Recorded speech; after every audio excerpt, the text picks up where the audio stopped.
si Dino Coronel. Nag-enjoy siya ng mga toys, mga collectibles and stuff. Hayaan mo na, baka na-deprive siya nung kabataan niya.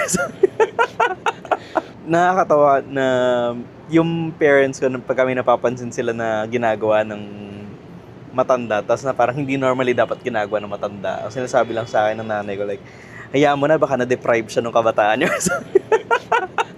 Which is tama naman kasi di ba kung ano yung wala ka, hahanapin mo kasi yun eh. Yes. Kung hindi mo natatanggap. Makes sense, oo. Lalo na kung nung estudyante ka, may hilig kang gawin. Kaso, wala ka pang pera.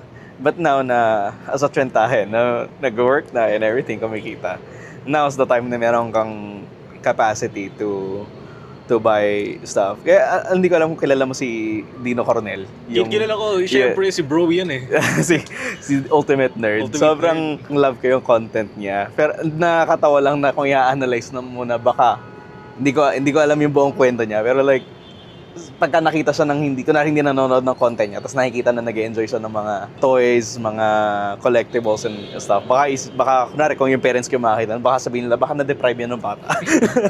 Grabe yung basis palagi yung parents ha. Wala bang ibang basis? Hindi kasi at least yun yung from my experience na alam nga naman, I cannot speak for other people, kasi di mo diba? naman na-experience. Exactly. So at least yun, meron akong may infer na in the past they correlated a pattern or a behavior to being deprived ng kabataan. So pag ginusto ko yung isang bagay, ibig sabihin para sa kanila, wala ako nun dati. Possibly. Wala, diba?